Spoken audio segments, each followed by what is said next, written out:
बिस्मिल्लाहिर्रहमानिर्रहीम, अस्सलाम वालेकुम। पीटी पाकिस्तान के प्लेटफॉर्म से मैं हूँ सारा बतूल। उम्मीद है आप सब खैर खैरियत से होंगे। जो स्टूडेंट्स और कैंडिडेट्स मुल्क से बाहर जाना चाहते हैं उनके लिए हमने स्टडी अब्रॉड की एक सीरीज़ स्टार्ट की है जिसकी आप एपिसोड आज देख रहे हैं। आज हम बात करेंगे स्टडी इन फ्रांस के हवाले से। जो स्टूडेंट्स यूरोप जाना चाहते हैं उनके लिए फ्रांस का इंतखाब क्यों ज़रूरी है, उनके लिए किन शराइत को पूरा करना ज़रूरी है और किन पहलुओं को मद्देनज़र रखना ज़रूरी है स्टडी इन फ्रांस के हवाले से। तो इस पर आज बात करने के लिए हमारे साथ मौजूद है पीटी पाकिस्तान के education expert engineer Mohammad Jabir Sahab. इनसे आज हम बात करते हैं। सर, ये बताइए, स्टडी वीज़ा के लिए फ्रांस का इंतखाब करना ही क्यों ज़रूरी है? Bunch of thanks, Sarah, for conducting this informative program, especially for those aspirants who are looking for study abroad. आप स्टूडियो में मौजूद हैं। ये अहम आपका क्वेश्चन है कि जाना क्यों ज़रूरी है, जबकि हमारे पास और भी बेशुमार ऑप्शंस ऑलरेडी अवेलेबल हैं, तो हम फ्रांस का इंतखाब क्यों करें? उसकी बहुत सारी वजूहात हैं और उसको हम थॉरली आज के प्रोग्राम में डिस्कस करेंगे कि आप इस मुल्क में क्यों जाएं। देखें, जब भी आप बाहर मुल्क से जाने का इंतखाब करते हैं तो उसकी बुनियादी वजूहात मेरी नज़र में दो होती हैं, या दो तरह के फ़ैसले होते हैं, आप आसान अल्फाज में कह दें। एक होता है जज्बाती फ़ैसला, इमोशनल फ़ैसला, और दूसरा होता है लॉजिकल फ़ैसला। ऐसा ही है। अब जज्बाती फ़ैसला ये है, मिसाल के तौर पर, या इमोशनल फ़ैसला ये है कि मेरा कज़न या मेरा मामा चाचा, जो पाकिस्तान के अंदर कॉन्सेप्ट है आम तौर पर, या मेरा रिलेटिव फलां मुल्क के अंदर है तो मैंने इसलिए जाना है। Exactly, yes. तो अब जब ये आपका टारगेट के ये ऑब्जेक्टिव होगा तो फिर इसका कोई ताल्लुक नहीं है इस बात से कि मैं फ़्रांस जाऊं सोच के, या मैं इटली जाऊं सोच के, या मैं ऑस्ट्रेलिया जाऊं सोच के, बल्कि इस डिसीजन का ताल्लुक आपकी वाबस्तगी के साथ जुड़ा हुआ है। और वो वाबस्तगी क्या है कि एक सोशल इंटरेक्शन हो जाएगा, या एक वहाँ पर आप समझें कि फ्रेंडशिप या एक कल्चर मिल जाएगा जो मैं ढूंढना चाह रहा हूँ अपने मुल्क के अंदर, वही चीज़ वहाँ पर मिल जाएगी। ये प्रोग्राम उन लोगों के लिए नहीं है, उन स्टूडेंट्स के लिए, क्योंकि उन्होंने तो ऑलरेडी डिसाइडेड है कि मेरा कज़न गया था मैंने इसलिए जाना है, मेरा फ्रेंड गया था तो मैंने इसलिए जाना है। ये प्रोग्राम उन लोगों के लिए है, ख़ास तौर पर ये उन स्टूडेंट्स के लिए है जिनके यहाँ कुछ ऑब्जेक्टिव्स हैं। ऑब्जेक्टिव्स क्या होते हैं? जब भी आप स्टडी अब्रॉड के लिए जाते हैं, दो तीन पॉइंट्स माइंड में बल्कि आप रख के जा रहे होते हैं। नंबर वन, या तो हम फैमिली सेटलमेंट के लिए जाएंगे, यानी कि स्टडी कंप्लीट करेंगे तो वहाँ पर सेटलमेंट के लिए अप्लाई करेंगे, या आप कहते हैं कि मेरा ऑब्जेक्टिव सिटीज़नशिप के लिए है कि उस मुल्क की शहरियत में हासिल कर सकूँ, या फिर आपका ऑब्जेक्टिव ये होता है कि मैं वहाँ पर वर्क वीज़ा ले सकूँ, यानी कि काम कर सकूँ अपने करियर की ग्रोथ के लिए। अगर तो आपके ये ऑब्जेक्टिव्स हैं तो फिर उन सब के लिए फ्रांस बेहतर है। अब यूरोप के अंदर आप देखती हैं कि काफ़ी सारे ममालिक हैं, 27 तो ख़ास तौर पर शेंजन कंट्रीज़ भी हैं जिनमें स्टूडेंट जा रहे होते हैं, लेकिन हमने उनका इंतखाब फ्रांस का किया है। क्यों? कुछ पॉइंट्स हैं, मतलब हम लॉजिकल डिस्कशन करेंगे, हम उसके अंदर कंपैरिजन भी करेंगे डिफरेंट कंट्रीज़ के साथ कि क्यों हम कह रहे हैं कि आप जाएँ, देन डिसीजन आपने खुद करना है। फ्रांस की अगर तो मैं रैंकिंग की बात करूँ एजुकेशन के अंदर, तो जो शंघाई रैंकिंग है वो ये कहती है कि फ्रांस जो है वो टॉप 3 में पोजीशन में आता है पूरी दुनिया में एजुकेशन के अंदर, शंघाई रैंकिंग के मुताबिक नंबर 1। नंबर 2, अगर क्यूएस वर्ल्ड रैंकिंग को हम स्टडी करते हैं तो उसमें जो टॉप 100 इंस्टीट्यूशंस हैं अराउंड द वर्ल्ड, उसमें 4th जो इंस्टीट्यूशंस हैं वो आपके फ्रांस के हैं। दूसरी रीज़न एग्जैक्टली ये है। फिर ये है कि सेकंड रैंकिंग में आता है मैथमेटिक्स की फील्ड में फ्रांस। अगर आप मैथमेटिक्स में पढ़ना चाहते हैं वहाँ पर, तो सेकंड रैंकिंग है around the world, not in the Europe, not in the Schengen countries. फिर फ्रांस की जो मार्केट है, रिसर्च के हवाले से बात की जाए या इनोवेशन के हवाले से बात की जाए, तो उसमें भी सेकंड पोजीशन है। यानी कि अगर आप रैंकिंग वाइज देखना चाहे कि फ्रांस कहाँ पर है, तो फ्रांस की आपके सामने रैंकिंग है। थर्ड ये है कि कॉस्ट ऑफ जो एजुकेशन है उसको हम थॉरली नेक्स्ट स्टेप पे डिस्कस भी करेंगे। वो काफ़ी अफोर्डेबल है, आप इजीली अपने बजट में रहते हुए वहाँ पर आप एडमिशन्स कर सकते हैं। फिर फ्रांस में तकरीबन 3500 इंस्टीट्यूशंस हैं, गवर्नमेंट, पब्लिक और प्राइवेट इंस्टीट्यूशंस और यूनिवर्सिटीज़, जहाँ पर आपको एडमिशन्स मिल जाता है। ना सिर्फ एडमिशन्स मिलता है बल्कि आपको कॉर्पोरेट लेवल की इंटर्नशिप्स भी मिलती हैं जो कि आपके करियर की ग्रोथ में आपको सपोर्ट कर रही होती हैं। और फिर 700 ऐसे डिस्टेंस लर्निंग प्रोग्राम्स हैं कि जिनको आप अपने घर बैठे या डिफरेंट लोकेशंस पे उनको अवेल कर सकते हैं और अपनी स्टडीज़ को बेहतर कर सकते हैं। ये ऑप्शंस वहाँ पर मिलते हैं। मैं आपको बताऊं कि लास्ट 2 ईयर्स 2022 का डेटा अगर आपके सामने रखें तो ये सामने स्टैट्स आए हमारे सामने कि तकरीबन 4 लाख जो 5 कॉन्टिनेंट्स हैं उसमें से स्टडी अब्रॉड के लिए स्टूडेंट्स वहाँ पर गए। ठीक है, 4 लाख। तो उसकी वजह क्या है? कितने सारे आपके सामने जब ऑप्शंस और अपॉर्चुनिटीज़ हैं तो उनको देख के आप डिसीजंस कर रहे हैं। फिर फ्रेंच में आमतौर पे ये भी कहा जाता है कि हम वहाँ पर जाते हैं तो लैंग्वेज बैरियर आएगा, कोई मसला नहीं है, इसलिए कि 620 ऐसे कोर्सेज हैं जो इंग्लिश के सब्जेक्ट में टीच किए जाते हैं। Okay. यानी कि आपके पास ऑप्शंस है कि आप अपने इंग्लिश के सब्जेक्ट का इंतखाब करके उसमें स्टडीज़ को कंप्लीट करेंगे। फिर फ्रांस की अगर लैंग्वेज की बात कीजिए, जो कि फ्रेंच लैंग्वेज है, वो आपकी 5th टॉप लीडिंग लैंग्वेज है जो इस वक्त अराउंड द वर्ल्ड यूटिलाइज की जाती है, ठीक है, आफ्टर इंग्लिश, यानी कि 5th, यानी कि उसके अंदर भी अगर आपकी एक्सपर्टीज़ हैं तो भी आपके पास ऑप्शंस अवेलेबल हैं। बल्कि मैं आपको ये भी बताऊं कि इस वक्त फ्रांस की जो लैंग्वेज है वो बिज़नेस की ख़ास तौर पर अगर हम बात करें तो वो 3rd लैंग्वेज बन चुकी है बिज़नेस के पॉइंट ऑफ व्यू की मदद में, और 4th लैंग्वेज है, यानी कि रैंकिंग में बात करूँ इंग्लिश के बाद 4th लेवल पर, जो कि इंटरनेट पर इसके लिए यूटिलाइज़ की जाती है। यानी कि अगर आपकी लैंग्वेज पर एक्सपर्टीज़ हैं, आप वहाँ पर जाते हैं, सीखते हैं, तो आपके पास मल्टीपल ऑप्शन है, बिज़नेस के हवाले से, लैंग्वेज टीचिंग के हवाले से, या आप सोसाइटी के अंदर कोई भी इनोवेशन करना चाह रहे हैं, रिसर्च करना चाह रहे हैं। प्लस ये है जॉब की जो अपॉर्चुनिटीज़ बहुत ज़्यादा है, more than almost 45,000 plus monuments वहाँ पर अवेलेबल हैं, ठीक है। इसके साथ साथ 1200 म्यूज़ियम्स हैं वहाँ पर, जबकि 2000 सिनेमास हैं। यानी कि जॉब्स टूरिज़म के अंदर काफ़ी हैं, होटलिंग के अंदर, मैनेजमेंट के अंदर काफ़ी हैं, क्योंकि ऑलरेडी मार्केट आपके पास बहुत बड़ी है। प्लस ये है कि अगर इकॉनमी की बात की जाए, वहाँ पर लोग कहते हैं कि जॉब के लिए जाते हैं या बिज़नेस के लिए जाते हैं, तो क्या एक इनेबलिंग एनवायरनमेंट है? तो यस है, 7th नंबर रैंकिंग है इकॉनमी में, अगर इसका कंपैरिजन देखा जाए अराउंड द वर्ल्ड, यानी कि 7वें पोजीशन पर उनकी इकॉनमी इतनी स्ट्रांग है। और आप इससे अंदाज़ा लगा लें कि उनका ह्यूमन डेवलपमेंट इंडेक्स कितना स्ट्रांग होगा, कि सेंसस ये बताते हैं कि जो फ्रांस है, पेरिस है ख़ास तौर पर, उसमें स्टूडेंट के लिए बेस्ट सिटी डिक्लेयर किया गया अराउंड द वर्ल्ड लिविंग के लिए। तो ये वो तमाम वजूहात हैं जिसकी वजह से हम कहते हैं कि फ्रांस को जाना चाहिए। बल्कि यूरोप के अंदर तो इसका नंबर जो है जीडीपी के कॉन्टेक्स्ट में अगर देखा जाए तो 2nd पोजीशन में आता है। तो यानी कि यहाँ की इकॉनमी इतनी स्टेबल है, पाकिस्तान वाले हालात नहीं है कि आपको अनसर्टेनिटी हर वक्त अवेलेबल, तो ऐसा नहीं है।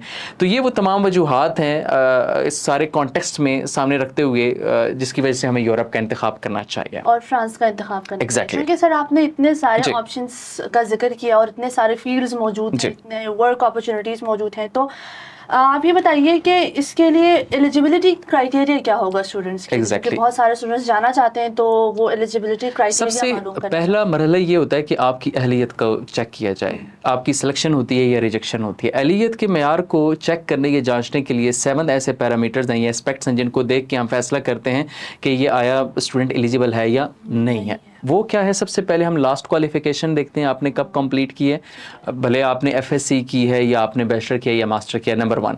नंबर 2 हम ये देखते हैं कि आपका गैप कितना है, यानी कि जो लास्ट डिग्री आपने कंप्लीट किया, फ्रेशर हैं या फिर आपका 2 ईयर्स का 3 ईयर्स का गैप है। सेकंड हम ये देखते हैं।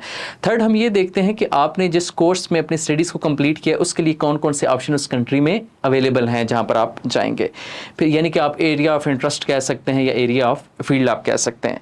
फिर हम बजट देखते हैं और कि आप उस बजट के अंदर रहते हुए वो कोर्स को फ़ी को अफोर्ड कर सकते हैं या नहीं कर सकते। अच्छा, फिर हम लैंग्वेज प्रोफिशेंसी देखते हैं कि लैंग्वेज प्रोफिशेंसी इसके पास है या बंदे के पास नहीं है।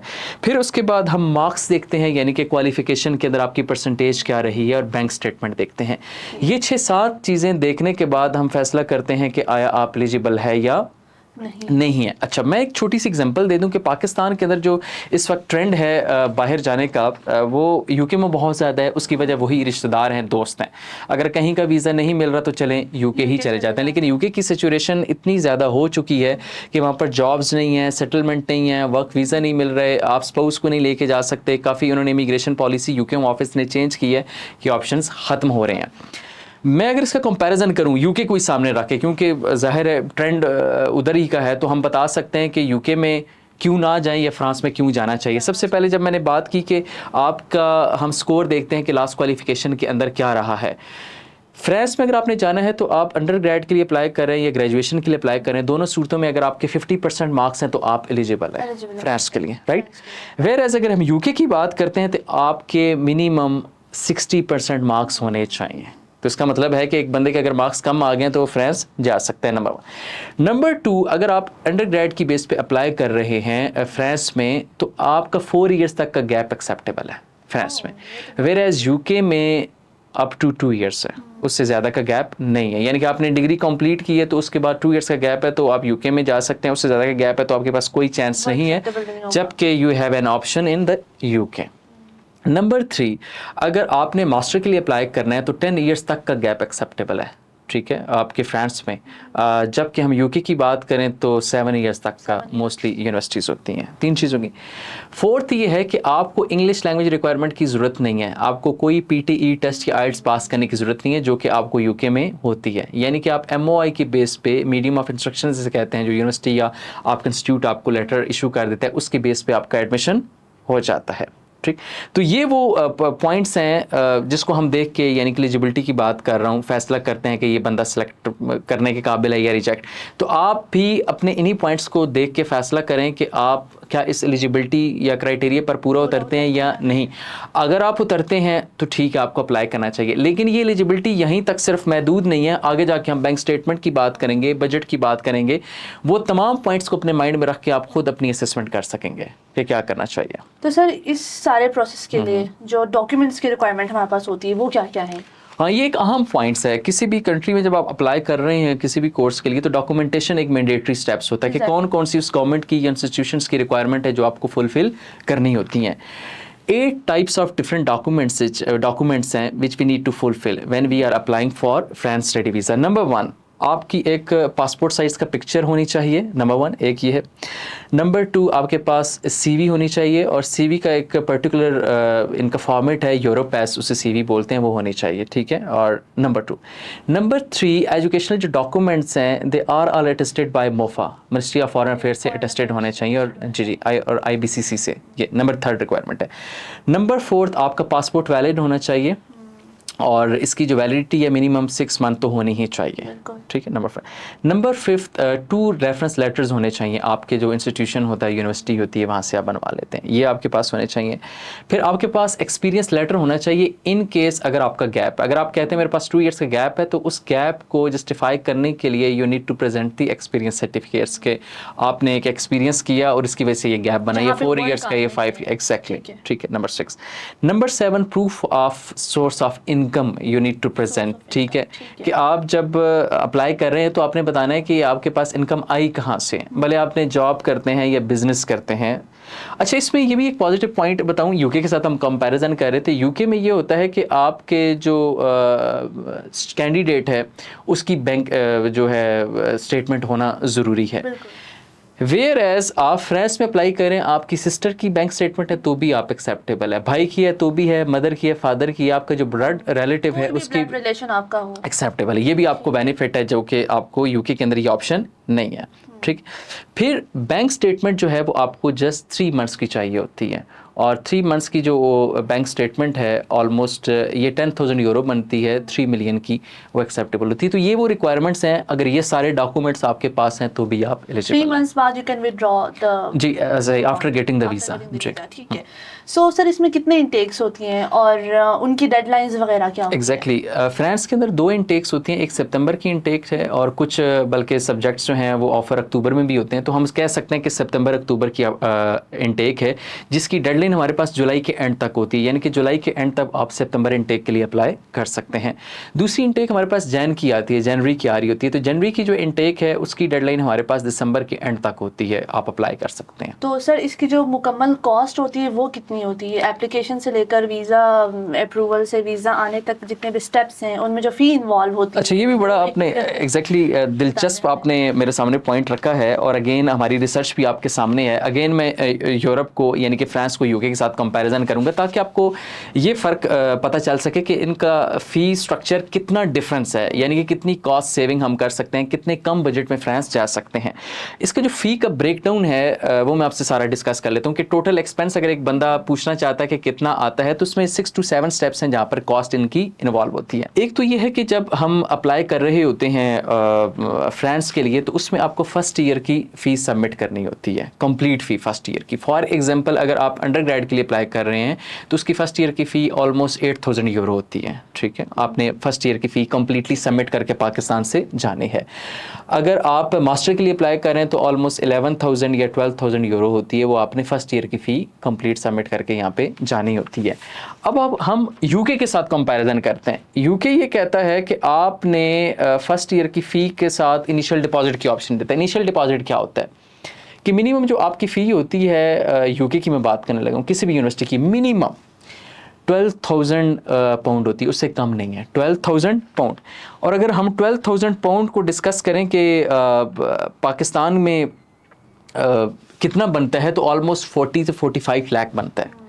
वेयर एज आप जो अप्लाई कर रहे हैं फ्रांस के अंदर, वो तकरीबन फ़ी 45% कम है। अब आप ये कहेंगे कि इनिशियल डिपॉजिट हम चले 4,000 यूके पाउंड यहाँ पे दे के चले जाते हैं, जो बाकी है उसकी इंस्टॉलमेंट दे के वहाँ पे चले जाएंगे तो हमें ये सहूलत मिल जाएगी। बात ये दुरुस्त है, आपको सहूलत तो मिल जाएगी, लेकिन इवन देन ये सारी कॉस्ट तो बियर आपने ही करनी है ना, आपने देनी तो है, ठीक है। यानी कि एक तरफ आपने फ़ी जो है पर ईयर की यूके के अंदर, ये मिनिमम बता रहा हूँ, 12,000 पाउंड देनी है अंडर ग्रेड के लिए, वेयर एज आपने जो फ्रांस के अंदर देनी है वो जस्ट 7 to 8,000 देनी है, यानी कि 45% फ़ी कम है। एक तरफ आप 45 लाख देंगे फ़ी यूके के अंदर, फ्रांस में आप फ़ी देंगे तकरीबन 24 to 25 लाख। नंबर एक तो आपका फ़ी का ये डिफरेंस आ गया फर्स्ट ईयर की फ़ी।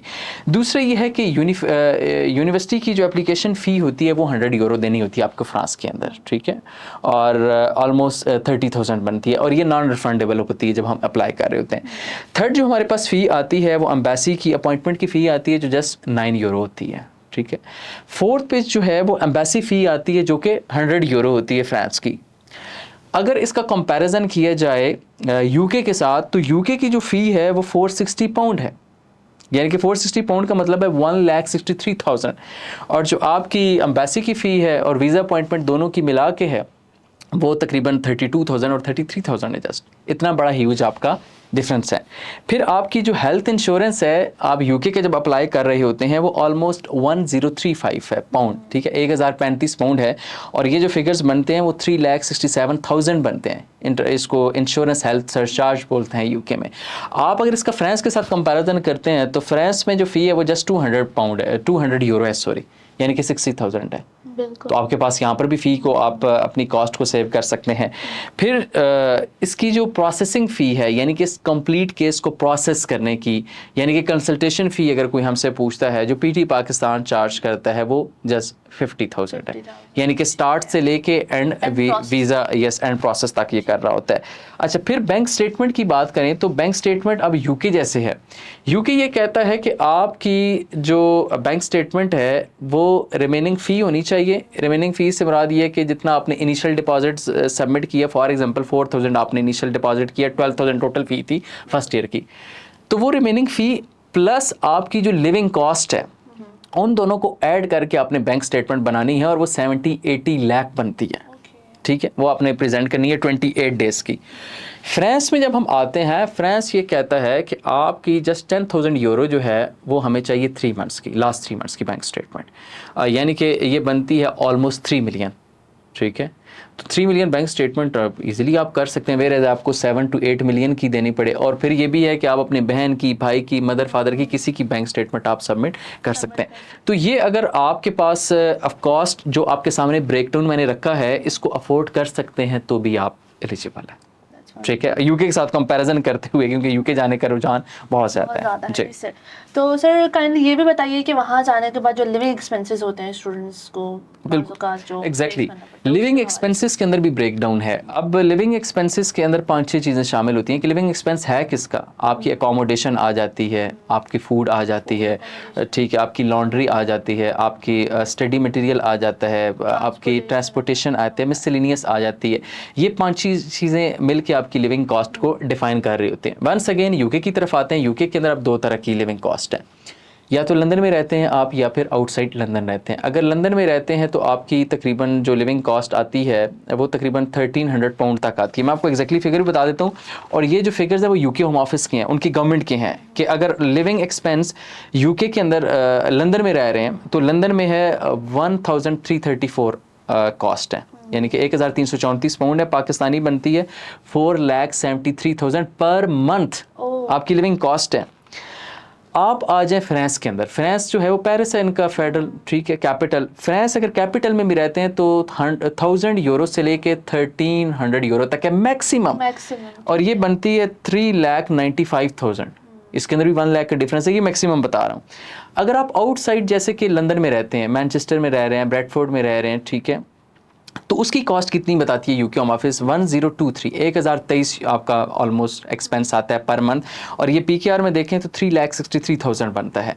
अच्छा, अब इसका कंपैरिजन हम करते हैं फ्रांस में। अगर आप पेरिस के अलावा किसी और सिटी में रह रहे हैं, आप बॉर्डो में रह रहे हैं, आप लील में रह रहे हैं, आप मार्सली में रह रहे हैं, आप लियोन में रह रहे हैं, या किसी भी सिटी के अंदर रह रहे हैं, तो वहाँ पर कॉस्ट जस्ट 700 से लेके 1000 यूरो तक है, ठीक है, और ये पाकिस्तानी बनती है 3 लाख, और यहाँ पर भी आप 1 लाख सेव कर सकते हैं। यानी कि जो लिविंग एक्सपेंस है वो भी आपका काफ़ी कम है फ्रांस। सर, बहुत सारे स्टूडेंट्स का ये क्वेश्चन होता है, हम यहाँ से जाते तो हैं लेकिन वहाँ जाने के बाद उनको जो जॉब अपॉर्चुनिटीज़ चाहिए होती हैं वो पूछते भी हैं, वो कहते हैं कि क्या ऐसे हमारे लिए जो है वो अपॉर्चुनिटीज़ हैं जॉब की, और क्या पार्ट टाइम जॉब वहाँ अलाउ होता है? यस, एग्जैक्टली, दो बातें हैं। जहाँ तक पार्ट टाइम की बात की जाए तो 20 आवर्स वर्क अलाउड हैं आपको फ्रांस में, और 20 आवर्स वर्क अलाउड का मतलब ये है कि आप लीगली काम कर सकते हैं। उस लीगल काम करने में मैं आपको डेली वेज भी आपसे शेयर करता हूँ। वंस अगेन यूके की तरफ आते हैं। यूके में अगर आप पर आप वर्क कर रहे हैं तो जो डेली वेज आपकी बनती है वो 5 to 6 पाउंड बनती है, इंक्लूडिंग टैक्सेस वगैरह को, आफ्टर टैक्सेस डिडक्शन। फ्रांस में आप जाते हैं तो आफ्टर टैक्सेस डिडक्शन जो है वो 7 to 8 यूरो बनती है पर आवर बनती है, यानी कि यहाँ पर भी आपकी अच्छी अर्निंग हो रही है, एक बात। दूसरी चीज़ ये है कि फ्रांस में आपको ये भी बेनिफिट है कि जब आपकी हॉलीडेज़ होती हैं, ये समर वेकेशंस होती हैं, तो आपको 35 आवर्स वर्क अलाउड होते हैं कि आप 35 घंटे काम कर सकते हैं। यूके के अंदर ये ऑप्शन आपको नहीं है, तो आपको पार्ट टाइम वर्क अलाउड है। फिर एक और बेनिफिट ये है कि फ्रांस के अंदर जो आपकी बैचलर्स की क्लासेस होती हैं वो जस्ट 3 वर्किंग डेज़ होती हैं, बाकी आप फ्री हैं, यानी कि आपके पास ऑप्शंस, आप काम कर सकते हैं। यहाँ पे आपके पास यूके के अंदर 4 to 5 वर्किंग डेज़ में आपके सेशंस होते हैं, तो आपको ये भी बेनिफिट है। अब हम आते हैं, यानी कि आपके पास अर्निंग के सोर्सेज काफ़ी ज़्यादा हैं, अच्छी आप सेविंग कर सकते हैं। बाकी लिविंग कॉस्ट कितनी वो भी आपको बता दी। अब हम आते हैं कि जॉब्स के ऑप्शंस क्या हैं। यहाँ पर डिफरेंट टाइप्स ऑफ जॉब्स हैं। ऑन कैंपस जॉब्स हैं, एक तो ऑफ कैंपस जॉब्स हैं, इसकी मैं एक्सप्लेनेशन में भी जाता हूँ। फिर आपकी फ्रीलांसिंग जॉब्स हैं, और फिर पार्ट टाइम जॉब्स हैं।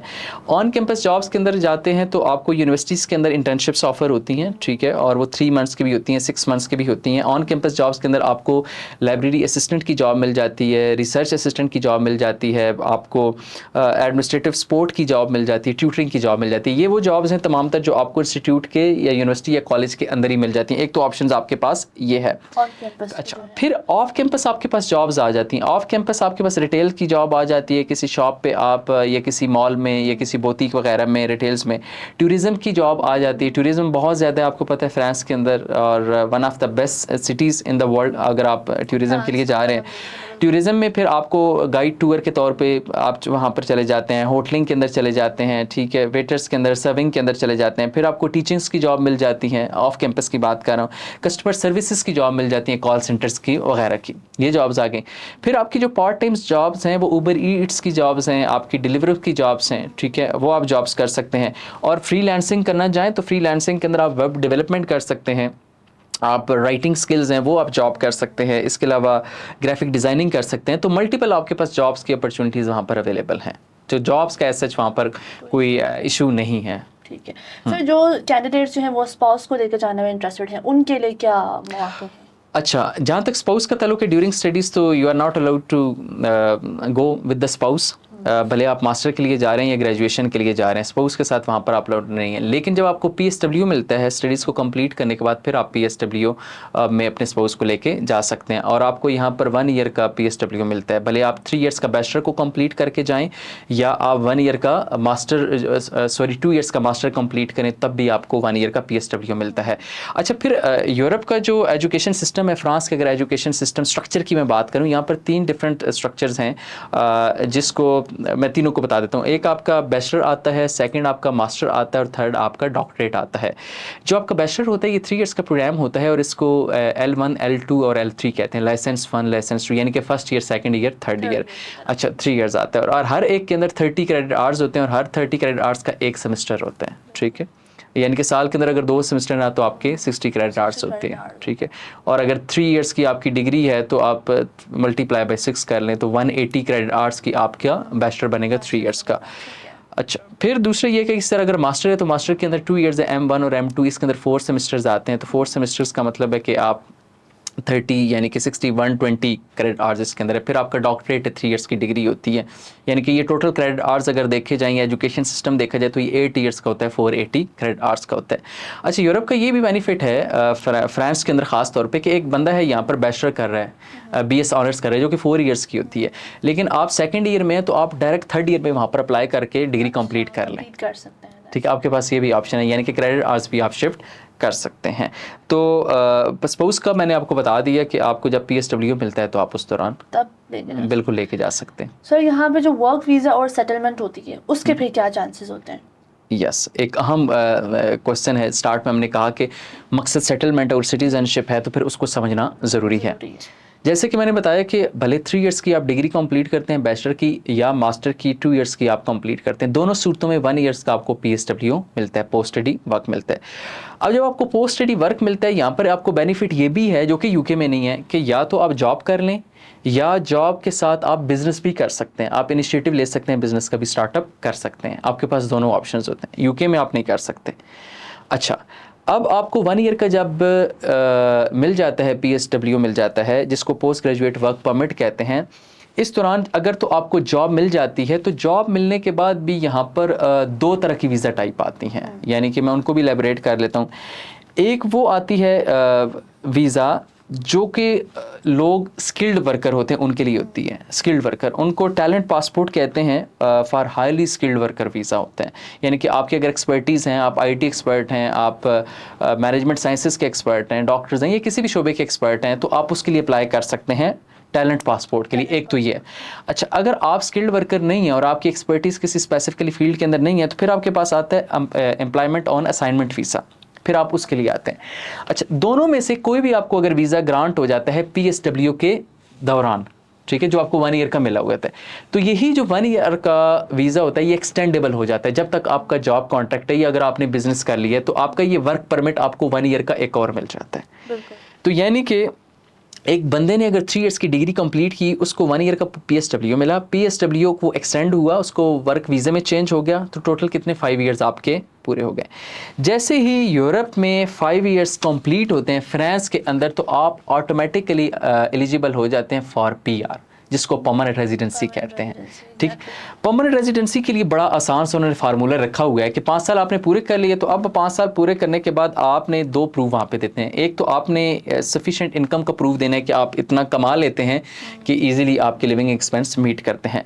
नंबर 2, आपने जो प्रोफिशिएंसी लैंग्वेज सर्टिफिकेट है या उसका जो एक्सपीरियंस है फ्रेंच लैंग्वेज का, वो आपने देना है कि आपको इतनी नो हाउ है उस सोसाइटी के अंदर, आप कम्युनिकेट कर सकते हैं, आपकी यानी कि फंक्शनल आपकी जो लैंग्वेज है फ्रेंच, उसके ऊपर महारत है। 2, और नंबर 3, आपका कोई क्रिमिनल रिकॉर्ड नहीं होना चाहिए। अगर आप ये 3 चीज़ें प्रोवाइड कर देते हैं तो now you will get a permanent residency which is up to for 10 years. 10 साल तक के लिए आपको होता है परमानेंट रेजिडेंसी वैलिड होती है।